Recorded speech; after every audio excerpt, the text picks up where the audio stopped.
Simple ഇലക്ട്രോണിക്സിൻ്റെ 7ാം ഭാഗത്തിലേക്ക് എല്ലാവർക്കും സ്വാഗതം. ഇന്ന് നമ്മൾ വിശദമായിട്ട് ലൗഡ് സ്പീക്കറിനെ കുറിച്ചാണ് മനസ്സിലാക്കാൻ പോകുന്നത്. ലൗഡ് സ്പീക്കറിൻ്റെ വർക്കിംഗ് എങ്ങനെയാണ്, കൂടാതെ അതിൻ്റെ വാട്ട്സ് എങ്ങനെ കണ്ടുപിടിക്കും, ഈ കാര്യങ്ങളാണ് നമ്മൾ നോക്കാൻ പോകുന്നത്. പല അളവിലും അറിയപ്പെടുക PM, PO എന്ന് പറയും, RMS എന്ന് പറയും. ഇതൊക്കെ യാഥാർത്ഥ്യം എന്താണെന്ന് അറിയുക എന്നുള്ളതാണ് നമ്മുടെ ആവശ്യം. അപ്പോൾ അതിലേറ്റവും ആദ്യം തന്നെ എല്ലാവരും ചോദിക്കുന്ന ചോദ്യം, സ്പീക്കറിന് പോസിറ്റീവും നെഗറ്റീവും ഉണ്ടോയെന്നോ? തീർച്ചയായിട്ടും ഉണ്ട്. അതെന്താ കാരണം എന്ന് പറഞ്ഞു, ഇതാണല്ലോ വോയിസ് കോയിൽ എന്ന് പറയുന്നത്. ഈ കോയിൽ ഈ ഗ്യാപ്പിലാണ് ഇറക്കി വെക്കുന്നത്, ഈ മാഗ്നറ്റിക് ഗ്യാപ്പ്. ഇതിൽ ഒരയാൻ പാടില്ല. ഇത് അസംബിൾ ചെയ്യുന്ന സമയത്ത് തന്നെ സപ്പോസ് നിങ്ങൾക്ക് എപ്പോഴെങ്കിലും ചെയ്യേണ്ടി വരികയാണെങ്കിൽ ഇത് കോയിൽ ഇറക്കി വെച്ചതിന് ശേഷം ഈ ഫിലിം, തിൻ ഫിലിം, എക്സ്റേ ഫിലിമിൻ്റെ ഒക്കെ പീസ് എടുത്തിട്ട് 4 പീസ് ഇതിൻ്റെ ഉൾവശത്തായിട്ട് ഇങ്ങനെ വെച്ച് കൊടുക്കുക. അവിടെ ഇതാ 1, 2, 3, 4 അത് വെച്ചതിന് ശേഷം പിന്നീട് ഇതിൻ്റെ കൂടെ നമുക്ക് കിട്ടുന്ന സ്പൈഡർ ഇത് വെച്ചിട്ട് പശ വെച്ച് ഒട്ടിക്കുക.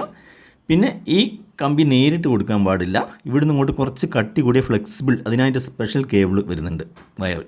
അത് വെച്ചിട്ട് നമ്മൾ ഇങ്ങോട്ട് ഇവിടേക്ക് 2 വയർ സോൾഡർ ചെയ്ത് പിടിക്കുക. അങ്ങനെയാണ്. അതിനുശേഷം ഫൈനലായിട്ടാണ് ഇത് ഒട്ടിച്ചതിന് ശേഷം കോൺ പേപ്പർ ഇട്ടിട്ട് പേസ്റ്റ് വെക്കുന്നു, ഡസ്റ്റ് ക്യാപ്പ് വെക്കുന്നു. ഇത്രയാണ് ഇതിൻ്റെ ഭാഗം. അപ്പോൾ വിഷയം പോസിറ്റീവും നെഗറ്റീവും. പോസിറ്റീവും നെഗറ്റീവും ടെസ്റ്റ് ചെയ്യാൻ നിങ്ങളിപ്പോൾ വാങ്ങിയ ഒറിജിനൽ സ്പീക്കറിന് ഇതുപോലെ 2 വയർ ഇവിടുന്ന് സോൾഡർ ചെയ്തെടുക്കുക. അതിനുശേഷം ഒരു 1.5 വോൾട്ടിൻ്റെ ബാറ്ററിയാണ് ഏറ്റവും നല്ലത്. ഒരു ബാറ്ററി എടുത്തതിന് ശേഷം ആ ബാറ്ററിക്കകത്ത് പിന്നെ ഇതുപോലെ പോസിറ്റീവ് നെഗറ്റീവ് മാർക്ക് ചെയ്ത് കാണും, പ്ലസും മൈനസും. ആ 2 വയറിൽ ഒന്ന് ഇവിടെയും കൊടുത്തതിന് ശേഷം ജസ്റ്റ് ഒന്ന് ടച്ച് ചെയ്തെടുക്കുക ആ വയറിൽ. അപ്പം ഇതിങ്ങനെ മുകളിലേക്ക് തെറിച്ച് വരണം. മുകളിലേക്ക് പേപ്പറോട് കൂടി മുകളിലേക്ക് പൊങ്ങി വരുന്നത് ആണ് അതിൻ്റെ കറക്റ്റ് വേ എന്ന് പറയുന്നത്. അത് പോസിറ്റീവ്. കാരണം തിരിച്ചു കൊടുത്തു കഴിഞ്ഞാൽ എന്ത് സംഭവിക്കുന്നത്, താഴോട്ട് പോയി അവിടെ ഇടിച്ച് നിൽക്കും. അങ്ങോട്ട് പിന്നെ ചലിക്കാൻ അതിന് സ്പേസ് ഇല്ല തീരെ. അപ്പോൾ അങ്ങനെ കൊടുക്കരുത്. ഇങ്ങോട്ട് മുകളിലേക്ക് പൊങ്ങുന്ന രീതിയിൽ കൊടുക്കണം. അതാണ് അതിൻ്റെ പോസിറ്റീവ്. കാരണം ഇത് ഡിസൈൻ ചെയ്തിരിക്കുന്ന വൈബ്രേഷൻ ഇങ്ങോട്ടാണ് സ്പേസ് കൊടുത്തിരിക്കുന്നത്, അങ്ങോട്ട് പോയിട്ട് വൈബ്രേറ്റ് ചെയ്യാൻ സ്ഥലമില്ല. അതുകൊണ്ടാണ് പോസിറ്റീവും നെഗറ്റീവും വരുന്നത്. ചെറിയ സ്പീക്കറുകളെ സംബന്ധിച്ച് അങ്ങനെയൊന്നും വിഷയമല്ല. പിന്നെ കുറച്ച് വലിയ സ്പീക്കർ ആകുമ്പോഴാണ് കൂടുതൽ കറണ്ട് വരുന്നത്. അപ്പോൾ ഇതിൻ്റെ ഏറ്റവും ഹാർട്ട് എന്ന് പറയുകയാണെങ്കിൽ തീർച്ചയായിട്ടും വോയിസ് കോയിൽ തന്നെയാണ്. അപ്പോൾ ഇത് ചുറ്റിയിരിക്കുന്നത് ഇങ്ങനെയുള്ള ഈ കമ്പി കൊണ്ടാണ്. ചെറിയ ഇൻസുലേറ്റഡ് കോപ്പർ വയർ എന്ന് പറയും. ഇത്ര ചെറിയ കമ്പി, ഇത് 40 ഗേജ് എന്ന് പറയും, 40 ഗേജ്. അപ്പോൾ ഇതാണ് ഇതിൻ്റെ ഹാർട്ട് എന്ന് പറയുന്നത്. ഇത് വൈബ്രേറ്റ് ചെയ്യുന്നു. അതോടൊപ്പം ഇതിൽ ഒട്ടിച്ച് വെച്ച കോൺ പേപ്പർ വൈബ്രേറ്റ് ചെയ്യുന്നു. അങ്ങനെ സൗണ്ട് വരുന്നു. ബേസിക് പ്രിൻസിപ്പിൾ ഇതാണ്. ഇനി വാട്ട്സൊക്കെ കണക്കാക്കുന്നത് ഇതിലൂടെ ഒഴുകുന്ന കറണ്ടിനെ ആശ്രയിച്ചാണ്. അപ്പോൾ ഈ ഇൻസുലേറ്റഡ് കോപ്പർ വയർ എന്താണെന്നും ഇതിലെത്ര കറണ്ട് ഒഴുകും എന്നുള്ള കാര്യം വിശദമായി നോക്കിയതിന് ശേഷം ഇവിടെ കൊടുത്തിരിക്കുന്ന ചാർട്ട് നോക്കൂ. ഇത് നെറ്റിൽ നിന്ന് നമുക്ക് ഡൗൺലോഡ് ചെയ്തെടുക്കാവുന്നതാണ്. ഒന്ന് സൂക്ഷിച്ച് വെക്കുന്നത് നല്ലതാണ്. എപ്പോഴും ഇതിനകത്ത് ആദ്യം എഴുതിയിരിക്കുന്ന SWG, സ്റ്റാൻഡേർഡ് വയർ ഗേജ്. ഇപ്പം ഞാൻ സൂചിപ്പിച്ചതുപോലെ അതിൻ്റെ മില്ലിമീറ്റർ എത്രയാണെന്ന് കൊടുത്തിരിക്കുന്നു. അടുത്ത കോളത്തിൽ സ്ക്വയർ mm എത്രയാണെന്ന് പറഞ്ഞിരിക്കുന്നു. ആ കമ്പിയിലൂടെ പരമാവധി ഒഴുകാൻ കഴിയുന്ന ആംബിയർ അതും രേഖപ്പെടുത്തിയിരിക്കുന്നു അവസാനത്തെ കോളത്തിൽ. അപ്പോൾ നമ്മൾ 1 മുതൽ നോക്കാം. അതിൻ്റെ മുകളിലേക്ക് എടുക്കേണ്ട 1 എന്ന് പറഞ്ഞാൽ 1 ഗേജ്, രണ്ടാമത്തെ 2 ഗേജ്, 3 ഗേജ്, 4 ഗേജ്, ഇങ്ങനെയാണ് വരുന്നത്. ആ 1 ഗേജിൽ അവസാനത്തെ കോളത്തിൽ നോക്കുക, അതിലൂടെ ഒഴുകാൻ കഴിയുന്നത് 127.7 ആംബിയർ കറണ്ട് അതിലൂടെ ഒഴുകും. അപ്പോൾ അത്രയും ആംബിയർ വേണമെങ്കിൽ 1 ഗേജ് യൂസ് ചെയ്യാം. അതുപോലെ ഒരു 6 ഗേജ് SWG എടുക്കുന്ന സമയത്ത് എത്ര ഒഴുകും? 52 ആംബിയറേ അതിലൂടെ ഒഴുകുന്നുള്ളൂ. 52. രണ്ടാമത്തെ ചാർട്ടിൽ നോക്കൂ, 20 ഗേജിൽ പരമാവധി ഒഴുകുന്ന 2 ആംബിയർ കറണ്ട്. അതുപോലെ പിന്നെ ഇവിടെ നോക്കുകയാണെങ്കിൽ നമുക്ക് 29 നോക്കാം. 29 ഗേജിൽ പരമാവധി 0.29, അപ്പോൾ 290 മില്ലി ആംബിയർ ഒഴുകുന്നുള്ളൂ. ഇങ്ങനെയൊക്കെ ചാർട്ട് വെച്ച് നോക്കുമ്പം ഒരു 40 ഗേജിൽ ചുറ്റിയ അതിൽ എത്ര കറണ്ട് ഒഴുകുന്നുള്ളൂ ഇപ്പോൾ നിങ്ങൾക്ക് ഏതാണ്ടൊരു ധാരണ വന്നില്ലേ? പരമാവധി ആ കമ്പി, എനാമൽഡ് കോപ്പർ വയർ നിർമ്മിച്ച കമ്പനി പറയുന്നു ഇതിൽ ഇത്ര മില്ലി ആംബിയർ കറണ്ടേ ഒഴുകൂ എന്ന് പറയുന്നു. പിന്നെ എങ്ങനെയാണ് ഇത്രയും വലിയ വാട്ട്സിൽ ഒരു വോയിസ് കോയിലൂടെ അത്രയും കറണ്ട് ഒഴുകാൻ സാധിക്കുന്നത്? നിർമ്മിച്ച കമ്പനി പോലും വാഗ്ദാനം ചെയ്യുന്നില്ല ഇത്ര കറണ്ട്. അതിൽ കൂടുതൽ എപ്പോൾ ഒഴുകുന്നോ ആ സമയത്ത് അതൊന്ന് ഉരുകിപ്പോയിരിക്കും, കമ്പി കട്ടാവും. ഇതാണ് ഈ SWG വെച്ച് നമ്മൾ നോക്കുന്ന സമയത്ത് ഇതിൻ്റെ ഒരു യാഥാർത്ഥ്യം എന്ന് പറയുന്നത്. ഇനി ഇതിൻ്റെ അടുത്ത വശങ്ങളിലേക്കൊക്കെ നോക്കാം. ഗേജിൻ്റെ കാര്യം നോക്കുകയാണെങ്കിൽ 1 എന്ന് പറയുമ്പോൾ ഇതുപോലെ ഏറ്റവും വണ്ണം കൂടിയ സൈസായിരിക്കും. പിന്നെ ഇതേതാണ്ടൊരു 18-20 ഗേജാണ് വരുന്നത്. അതുപോലെ ഒരു 40 ഗേജ് എന്നൊക്കെ പറയുമ്പോഴേക്കും വളരെ ചെറിയ ഈ ഒരു റേഞ്ചിലേക്ക് എത്തിപ്പോവും. വളരെ ചെറിയ കമ്പിയായിരിക്കും 40 ഗേജ് എന്ന് പറയുന്നത്. അപ്പം ക്രമത്തിൽ 1 ഏറ്റവും കൂടിയതും പിന്നെ ക്രമത്തിൽ താഴോട്ട് കുറഞ്ഞു വരുന്നു. പിന്നെ ഇങ്ങനെ സാധാരണ നമ്മൾ ഒരു കേബിൾ എടുത്തതിന് ശേഷം എന്തെങ്കിലും ഒരു പൈപ്പിൽ ഇങ്ങനെ ചുറ്റുകയാണെങ്കിൽ, ഇങ്ങനെ അടുപ്പിച്ച് ചുറ്റിയാൽ ഇതിനെയാണ് നമ്മളൊരു കോയിൽ എന്ന് വിളിക്കുന്നത്. ഒരു കോയിൽ. അപ്പോൾ 2 എൻഡ് വരുന്നു. ഇത് പ്ലാസ്റ്റിക് ഇൻസുലേഷൻ ആയതുകൊണ്ട് ഇത് തമ്മിൽ ഇങ്ങനെ അടുപ്പിച്ച് ചുറ്റിയാലും ജോയിൻ്റ് ആവുന്നില്ല, ഇൻസുലേഷൻ ഉണ്ട്. പക്ഷേ സ്പീക്കറിലും അല്ലെങ്കിൽ മോട്ടറിലൊക്കെ നമ്മൾ ഇങ്ങനെയുള്ള കേബിൾ യൂസ് ചെയ്യാൻ പറ്റില്ല. ഒന്നാമത് ഇത് അധികം ചൂട് താങ്ങില്ല, രണ്ടാമത് കട്ടി കൂടിയുകൊണ്ട് വളരെ വലിയ സ്പേസ് വരും. അതിനാണ് എനാമിൽഡ് കോപ്പർ എന്ന് പറയുന്ന ഇങ്ങനത്തെ കോപ്പർ വയർ. ഇതിനകത്ത് അതിനേക്കാൾ ശക്തി കൂടി ഇൻസുലേഷനാണ്, ഒരു വാർണിഷ് കോട്ടിംഗ് ആണ് കൊടുത്തിരിക്കുന്നത്. ഇത് ക്ലീൻ ചെയ്തെടുക്കാൻ തന്നെ നല്ല ബുദ്ധിമുട്ടായിരിക്കും. എന്തെങ്കിലും ഒരു ബ്ലേഡൊക്കെ വെച്ച് ഇതുപോലെ ക്ലീൻ ചെയ്യേണ്ടി വരും അതിൻ്റെ കോപ്പറിലേക്ക് എത്താൻ. അതല്ലെങ്കിൽ നമ്മൾ എന്തെങ്കിലും ലൈറ്റർ ഉപയോഗിച്ച് കരിച്ച് കളയണം. ഒരു നല്ല രീതിക്ക് ചൂട് താങ്ങാൻ കഴിയും. വോയിസ് കോയിലൊക്കെ ചുറ്റുന്ന സമയത്ത് ഇതേ ഇൻസുലേറ്റഡ് കോപ്പർ ഉപയോഗിച്ച് ഇതുകൊണ്ടാണ് ചുറ്റുന്നത്. ഇത് ഏകദേശം ഒരു 20 ഗേജ് 20 SWG ആണ് ഈ വോയിസ് കോയിൽ ചുറ്റിയിരിക്കുന്നത്. ഇനി അടുത്തതായി നമ്മൾ പ്രധാനപ്പെട്ട ഒരു ഇൻസുലേറ്റഡ് കോപ്പർ വയർ ഉപയോഗിച്ച് നിർമ്മിക്കുന്ന മോട്ടോർ, ട്രാൻസ്ഫോമർ, അതിനുശേഷം ലൗഡ് സ്പീക്കറും കൂടി നോക്കി ഓരോന്നിൻ്റെയും വാട്ട്സൊക്കെ വിശദമായിട്ട് എങ്ങനെയാണ് കാൽക്കുലേറ്റ് ചെയ്ത് കണ്ടുപിടിക്കുന്നത്, അത് തമ്മിൽ വ്യത്യാസം എന്താണ് വരാൻ കാരണം, ഇങ്ങനെയുള്ള കാര്യങ്ങളൊക്കെ നമുക്ക് നോക്കാം. ലൗഡ് സ്പീക്കറിൻ്റെ വാട്ട്സ് അളക്കാൻ പഠിക്കുന്നതിന് മുമ്പ് ഇൻസുലേറ്റഡ് കോപ്പർ വയർ ഉപയോഗിച്ച് നിർമ്മിച്ച വേറെ 2 സാധനങ്ങൾ കൂടി കൃത്യമായിട്ട് പഠിക്കണം. അത് പഠിച്ചു കഴിഞ്ഞാൽ സ്പീക്കറിൻ്റെ കാര്യം പെട്ടെന്ന് മനസ്സിലാവും. ഇതൊരു ട്രാൻസ്ഫോമർ. ഇതും ഇൻസുലേറ്റഡ് കോപ്പർ വയർ ഉപയോഗിച്ച് തന്നെയാണ് നിർമ്മിച്ചിരിക്കുന്നത്. ചുറ്റിയത് ഇൻസുലേറ്റഡ് കോപ്പർ വയറാണ് ഉപയോഗിച്ചിരിക്കുന്നത്. അത് സാധാ വയർ വെച്ചിട്ട് ഇങ്ങോട്ട് സോൾഡർ ചെയ്ത് പുറത്തേക്ക് എടുത്തിരിക്കുന്നു. ഇവിടെ നേരിട്ട് തന്നെ വയർ ബോക്സൊക്കെ. ഇതിനെ നമ്മൾ അകത്തേക്ക് വോൾട്ടേജ് കൊടുക്കുന്ന ഭാഗത്തിനെ പ്രൈമറി എന്ന് വിളിക്കും, പുറത്തേക്ക് എടുക്കുന്നതിനെ സെക്കൻഡറി എന്ന് വിളിക്കും. ഇതിൻ്റെ പ്രത്യേകത അതിലെങ്ങനെയാണ് ട്രാൻസ്ഫോമർ 2 കോയിലാണ്. നമ്മൾ വോയിസ് കോയിൽ പ്രൈമറിയിലൊരു കോയിൽ, സെക്കൻഡറിയിലൊരു കോയിൽ ചുറ്റിയത്. ആംബിയർ എത്ര വേണോ അതിനനുസരിച്ച് കമ്പീൻ്റെ വണ്ണം കൂട്ടിക്കൊണ്ടിരിക്കും. കൂടുതൽ ആംബിയർ വേണമെങ്കിൽ കമ്പീൻ്റെ വണ്ണം കൂടുതലായിരിക്കും, ആംബിയർ കുറവ് മതിയെങ്കിൽ വണ്ണം കുറയും. ഇതിൻ്റെ ഒരു യൂസ് എന്ന് പറഞ്ഞു കഴിഞ്ഞാൽ എ സിയിൽ മാത്രമേ വർക്ക് ചെയ്യൂ. ഇൻപുട്ട് നമുക്കിപ്പോൾ 230 വോൾട്ട് AC ആണ് ഇവിടെ കിട്ടുന്നതെങ്കിൽ അതിനെ 230 വോൾട്ടിനേക്കാൾ കൂടുതൽ 400 500 ആക്കണമെങ്കിൽ പ്രൈമറി ചുറ്റിൻ്റെ എണ്ണത്തെക്കാൾ കൂടുതൽ ചുറ്റ് സെക്കൻഡറിയിൽ വരും. അപ്പോൾ അതിനെ സ്റ്റെപ്പ് അപ്പ് ട്രാൻസ്ഫോമർ എന്ന് വിളിക്കുന്നു. നേരെ മറിച്ച് ആംപ്ലിഫയറിലൊക്കെ നമ്മൾ യൂസ് ചെയ്യുന്ന സ്റ്റെപ്പ് ഡൗൺ ആണ്, കുറയ്ക്കുകയാണ്. അപ്പോൾ 230നെ 12 വോൾട്ടോ 30 വോൾട്ടോ അങ്ങനെ താഴോട്ട് കുറയ്ക്കണമെങ്കിൽ പ്രൈമറി ചുറ്റുകളുടെ എണ്ണത്തെക്കാൾ കുറവായിരിക്കും സെക്കൻഡറി ചുറ്റുകൾ. അപ്പോൾ അതിനെ സ്റ്റെപ്പ് ഡൗൺ ട്രാൻസ്ഫോമർ എന്ന് വിളിക്കുന്നു. ആംബിയർ എത്ര വേണമെന്നുള്ളത് തീരുമാനിച്ച് കമ്പീൻ്റെ വണ്ണം നിശ്ചയിക്കുന്നു. ഇതാണ് ഇതിനകത്ത് ട്രാൻസ്ഫർ ചെയ്യപ്പെടുന്നത്.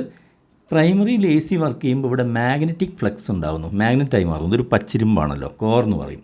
അപ്പോൾ ആ മാഗ്നറ്റിക് ഫ്ലക്സ് അതേപോലെ ഇങ്ങോട്ട് ട്രാൻസ്ഫർ ആവുകയാണ് ചെയ്യുന്നത് സെക്കൻഡറിയിലേക്ക്. തമ്മിൽ കണക്ഷനൊന്നുമില്ല, മാഗ്നറ്റിക് ഫ്ലക്സ് ട്രാൻസ്ഫർ ചെയ്യുന്നു. അങ്ങനെയാണ് നമുക്കിവിടെ വോൾട്ടേജും ആംബിയറും കിട്ടുന്നത്. അപ്പോൾ ഇതിൻ്റെ കാൽക്കുലേഷൻ ആദ്യം എങ്ങനെയാണെന്ന് നോക്കാം കൃത്യമായിട്ട്. ഇതിലൊഴുകുന്ന കറണ്ടിൻ്റെ കാര്യം പറയുകയാണെങ്കിൽ ഇൻപുട്ടിലെ വോൾട്ടേജിൻ്റെ ഒരു വേരിയേഷൻ വരാത്തിടത്തോളം കാലം കൃത്യമായ ആംബിയർ ആയിരുന്നു. ഇത് ഓഫ് ചെയ്യുന്നവരെപ്പോഴും ആംബിയറിൽ ഒഴുകിക്കൊണ്ടിരിക്കും, അതിന് യാതൊരു വ്യത്യാസവും വരുന്നില്ല. ഇത് അതുപോലെ ഇൻസുലേറ്റഡ് കോപ്പർ ഉപയോഗിച്ച് വൈൻഡ് ചെയ്തൊരു മോട്ടറാണ്, ഒരു മിനി പമ്പ് സെറ്റ്. അപ്പം ഇതിനകത്തും ഇതിൻ്റെ വോൾട്ടേജ് ആംബിയറൊക്കെ കൃത്യമായിട്ട് രേഖപ്പെടുത്തിയിരിക്കും. ഇതിനകത്തും ഇത് ലോഡിൽ ഓടിക്കൊണ്ടിരിക്കുന്ന അതേ സമയം എത്ര ആംബിയർ ആണോ എടുക്കുക അതിൽ വ്യത്യാസമൊന്നും വരുന്നില്ല. ഓഫ് ചെയ്യുന്നവരെ കൃത്യമായിരിക്കും ഇതിലൂടെ ഒഴുകുന്ന കറണ്ടിൻ്റെ അളവ് എന്ന് പറയുന്നത്. ഇനി അടുത്തതാണ് നമ്മൾ ലൗഡ് സ്പീക്കർ നോക്കാൻ പോകുന്നത്. അപ്പം ട്രാൻസ്ഫോമറും മോട്ടോറും എങ്ങനെ വർക്ക് ചെയ്യുന്നു, അതിൻ്റെ കാൽക്കുലേഷൻ എന്താണെന്ന് അറിഞ്ഞു കഴിഞ്ഞാൽ പിന്നെ നമുക്ക് ലൗഡ് സ്പീക്കറിൻ്റെ നോക്കാം. നമ്മളിവിടെ കണ്ട 3 കാര്യങ്ങളൊന്ന് കാൽക്കുലേറ്റ് ചെയ്ത് നോക്കാം. ഒന്നാമത് ട്രാൻസ്ഫോമറിൻ്റെ പ്രൈമറി അല്ല, നമുക്ക് സെക്കൻഡറി ആണ് എപ്പോഴും കാൽക്കുലേറ്റ് ചെയ്യേണ്ടി വരുന്നത്, ആംബിയറും വാട്ട്സ്.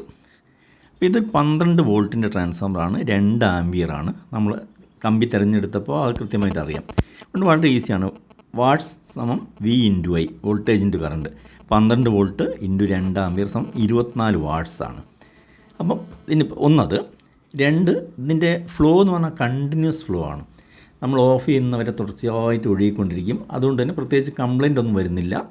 അതിന് അനുവദനീയമായ വണ്ണത്തിലുള്ള കമ്പിയാണ് നമ്മൾ യൂസ് ചെയ്തിരിക്കുന്നത്. 2 ഇതിൻ്റെ ഇൻപുട്ടിലേക്ക് കൊടുക്കുന്നത് നമ്മൾ ഇലക്ട്രിക്കൽ എനർജിയാണ്, ഔട്ട്പുട്ടിൽ നിന്ന് എടുക്കുന്നതും ഇലക്ട്രിക്കൽ എനർജിയാണ്. അപ്പോൾ അതുകൊണ്ട് ഈ ഇക്വേഷൻ ഇവിടെ ഓക്കെയാണ്. രണ്ടാമത്തെ കാര്യം നോക്കാം. മോട്ടറിൻ്റെ കാര്യത്തിൽ മോട്ടോറിൽ ഇൻപുട്ട് കൊടുക്കുന്നത് ഇലക്ട്രിക്കൽ എനർജിയാണ്. 230 വോൾട്ട് AC നമ്മൾ കൊടുക്കുന്നു, 230 വോൾട്ട് AC. എന്നാൽ ഔട്ടിലേക്ക് വരുന്നത് പവറാണ്. മോട്ടോർ തിരിയുന്നതിൻ്റെ ശക്തി, പമ്പിൻ്റെ ശക്തി കുതിരശക്തി എന്നാണ് അറിയപ്പെടുന്നത്, ഹോഴ്സ് പവർ. അപ്പം അവിടെ എനർജി മെക്കാനിക്കൽ എനർജി ആയിട്ട് കൺവേർട്ട് ചെയ്യപ്പെടുകയാണ്. Electrical energy converted to mechanical energy. അപ്പോൾ ഈ എച്ച് പി കണക്കാക്കുന്നത് എങ്ങനെയാണെന്ന് പറഞ്ഞാൽ കാൽക്കുലേഷൻ വാട്ട്സിൽ തന്നെ ആയിരിക്കും. വാട്ട്സിനെ 746 വാട്ട്സിനെ ഒരു എച്ച് പി എന്ന് വിളിക്കുന്നു. അപ്പോൾ ടോട്ടൽ എത്രയാണോ കിട്ടിയത് അതിനെ 746 കൊണ്ട് ഡിവൈഡ് ചെയ്യുമ്പോൾ കിട്ടുന്ന അത്ര H P, 1 H P, 2 H P, 3 H P, അങ്ങനെ എച്ച് പി അളവിലാണ് പറയുന്നത്. ഇതിനകത്തും കണ്ടിന്യൂസ് ഫ്ലോ ആണ്. പമ്പിൽ ലോഡ് ചെയ്തതിന് ശേഷം എത്ര കറണ്ട് ഒഴുകുന്നോ വർക്ക് ചെയ്യും. അതിന് സാധാരണഗതിയിൽ കംപ്ലൈൻ്റ് ഒന്നും വരില്ല. പിന്നെയാണ് നമ്മൾ മെയിൻ വിഷയം ലൗഡ് സ്പീക്കർ. ഇവിടെ എന്താ സംഭവിക്കുന്നത്? ഇവിടെയും ഇൻപുട്ട് ലോഡ് കൊടുക്കുന്ന ഇലക്ട്രിക്കൽ എനർജിയാണ്, പക്ഷേ പുറത്ത് നമ്മൾ എടുക്കുന്നത് മെക്കാനിക്കൽ എനർജിയാണ്. അവിടെ അതിൻ്റെ മൂവ്മെൻറ്റ് മോട്ടോറിൽ റൊട്ടേഷൻ ആണെങ്കിൽ ഇവിടെ വൈബ്രേഷനാണ്. അപ്പോൾ അതുകൊണ്ട് തന്നെ ഇതിന് കൃത്യമായിട്ട് നമുക്ക് മെഷർ ചെയ്യാൻ പറ്റില്ല. മെഷർ ചെയ്യാൻ വേറെ മറ്റ് ചില മാർഗ്ഗങ്ങളൊക്കെ ഉപയോഗിക്കേണ്ടി വരും. മറ്റ് രണ്ട് കാര്യത്തിലും കണ്ടിന്യൂസ് ഫ്ലോ ആണ്, നിലയ്ക്കാത്ത ഒഴുക്കാണ് ഇലക്ട്രോൺസിൻ്റെ. ഇതങ്ങനെയല്ല. ഇത് ഒരു മില്ലി സെക്കൻഡിലാവാം, അല്ലെങ്കിൽ ഒരു മൈക്രോ സെക്കൻഡിലാവാം. ആദ്യം 1 വോൾട്ട് വന്നു, ഒരു 1/2 വോൾട്ട്, രണ്ടാമത്തേൽ ഒരു 1/2 വോൾട്ട് വരുന്നു, മൂന്നാമത്തെ സ്റ്റേജിൽ ഈ ആംപ്ലിഫയറിൻ്റെ ഫുൾ വോൾട്ടേജായ 12-ലാണെങ്കിൽ 12 വോൾട്ട് വരുന്നു. ഈ വോൾട്ടേജുകളൊക്കെ ഇങ്ങനെ മാറി മാറി മാറി മാറി വരുന്നത് വളരെ ചുരുങ്ങിയ മൈക്രോ സെക്കൻഡ്സുകൾ അല്ലെങ്കിൽ മില്ലി സെക്കൻഡ്സ് ആയതുകൊണ്ട് തന്നെ ഈ കമ്പി പെട്ടെന്ന് ചൂടായിട്ട് കരിഞ്ഞു പോവില്ല. അതുകൊണ്ടാണ് വളരെ ചെറിയ കമ്പി ഉപയോഗിച്ചാലും നമുക്ക് ഇതിനകത്ത് ഇത് കരിഞ്ഞു പോകാൻ നിൽക്കുന്നത്. 2, അതിൻ്റെ ഇടയ്ക്ക് മൂവ് ചെയ്യുന്ന സമയത്ത് സ്വല്പം കാറ്റൊക്കെ കിട്ടും. അവിടെ ഒരു എയർ ഫ്ലോ കിട്ടുന്നുണ്ട്, എവിടെയും ഒരയുന്നില്ല.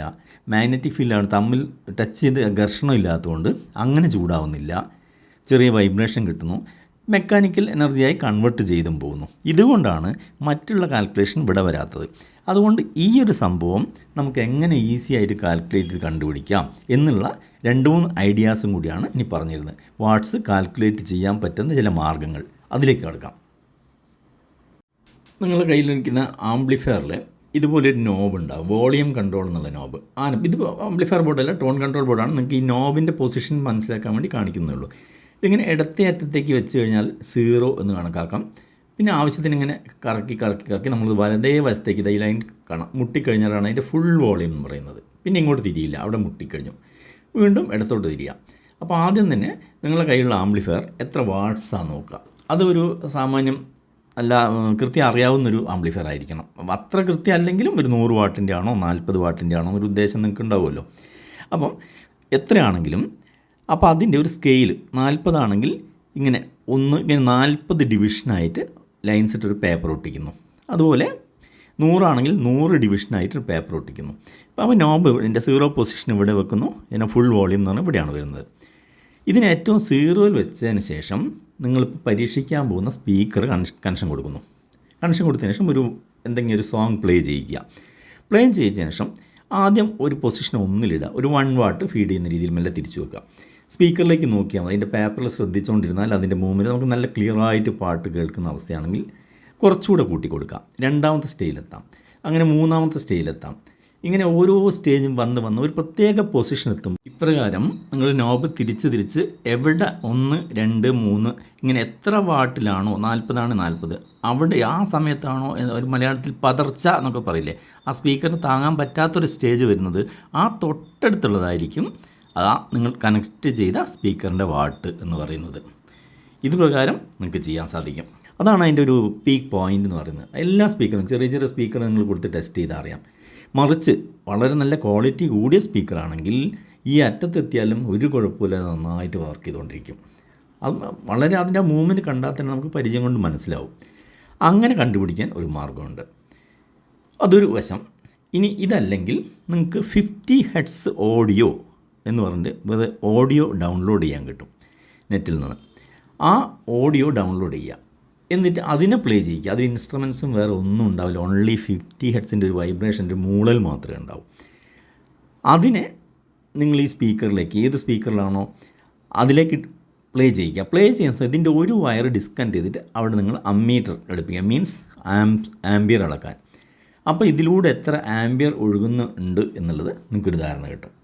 അങ്ങനെ അതൊരു മാർഗ്ഗമാണ്. 2 മാർഗ്ഗം. ഈ 2 മാർഗ്ഗത്തിൽ നമുക്കത് ആക്ച്വലി ഒരു കണ്ടുപിടിക്കാൻ പറ്റും. കാര്യം ഈ 1500 വാട്ട് 2000 വാട്ട് PMP എന്നൊക്കെ എഴുതുന്നത് വാട്ടിൻ്റെ സംഖ്യ കൂടുന്തോറും ആൾക്കാർക്കത് സ്പീക്കർ വാങ്ങാനുള്ള ടെൻഡൻസി കൂടുന്നുണ്ട് എന്ന തിരിച്ചറിവാണ് കമ്പനീനെ അങ്ങനെ പ്രേരിപ്പിക്കുന്നത്. അതുകൊണ്ട് തന്നെ അവരതിൻ്റെ യാഥാർത്ഥ്യത്തിലേക്ക് വരുന്നില്ല. സെക്കൻഡ് തിങ്, ഇതിൻ്റെ ഈ പ്രശ്നം നേരത്തെ പറഞ്ഞതുപോലെ വളരെ മില്ലി സെക്കൻഡ്സ് മാത്രമേ അതിലേക്ക് ഇത് വരുന്നുള്ളൂ. അതിൻ്റെ വോയിസ് കണ്ടിന്യൂസ് നിൽക്കാത്തതുകൊണ്ടും ഒരു എസ്കേപ്പിസാണ് അവിടെ വരുന്നത്. അപ്പോൾ ഈ ഒരു മാർഗ്ഗത്തിൽ നിങ്ങൾ പരീക്ഷിച്ച് വാങ്ങാം. പിന്നെ ഏറ്റവും നല്ല മാർഗ്ഗം, നിങ്ങൾക്ക് സൗണ്ട് സിസ്റ്റം ചെയ്യുന്ന സമയത്ത് നിങ്ങൾക്കിപ്പോൾ ഒരു 500 വാട്ടാണ് നിങ്ങൾ ഉദ്ദേശിക്കുന്നതെങ്കിൽ ഒരിക്കലും 500 വാട്ടിൻ്റെ ഒരു സ്പീക്കർ എടുക്കരുത്. ഏറ്റവും നല്ലത് നമ്മളെ പബ്ലിക് അഡ്രസ് സിസ്റ്റം PA സിസ്റ്റക്കാരൊക്കെ ചെയ്യുന്നത് പോലെ 100 വാട്ടിൻ്റെ 5 സ്പീക്കേഴ്സ് വാങ്ങാം. എന്നിട്ട് 5 എണ്ണം കൊടുത്തതിന് ശേഷം ഇതിൻ്റെ വയറൊക്കെ പാരൽ ചെയ്യാം. പാരൽ ചെയ്തെടുത്ത് കൊടുത്തു കഴിഞ്ഞിട്ടുണ്ടെങ്കിൽ ഒരു 2 വയറാക്കി മാറ്റുക പാരൽ ചെയ്തിട്ട്. അങ്ങനെ കൊടുക്കുന്ന സമയത്ത് ഇഷ്ടം പോലെ വാട്ട്സ് താങ്ങും, നിങ്ങൾ ഉദ്ദേശിച്ച വാട്ട്സും കിട്ടും. അഥവാ കംപ്ലയിൻറ്റ് എപ്പോഴെങ്കിലും വന്നാൽ തന്നെ ഒരു സ്പീക്കറൊക്കെ കംപ്ലയിൻറ്റ് വരാൻ സാധിക്കൂ. ഒരുമിച്ച് എന്തായാലും അടിച്ചു പോവില്ല. അങ്ങനെ ഇതായിരിക്കും ഒരു നല്ല മാർഗ്ഗം എന്നാണ് എനിക്ക് തോന്നുന്നത്. പിന്നെ അതുപോലെ തന്നെ നിങ്ങൾക്കെല്ലാം അറിയാവുന്ന പോലെ ഒരു ചാനലിൻ്റെ വളർച്ച, നിലനിൽപ്പ് എന്നൊക്കെ പറയുന്നത് സബ്സ്ക്രൈബറെ എണ്ണം പോലെ തന്നെ ലൈക്കും കമൻസും വളരെയധികം പ്രാധാന്യം അറിയിക്കുന്നു. അതുകൊണ്ട് വീഡിയോ നിങ്ങൾക്ക് പ്രയോജനപ്പെട്ടെങ്കിൽ തീർച്ചയായും ഒട്ടും താമസിയാതെ ഇപ്പം തന്നെ ലൈക്ക് ചെയ്യാനും കമൻറ്റ് ചെയ്യാനും മടിക്കണ്ട. മറ്റൊരു വീഡിയോയുമായി കാണുന്നവരെ ഗുഡ് ബൈ.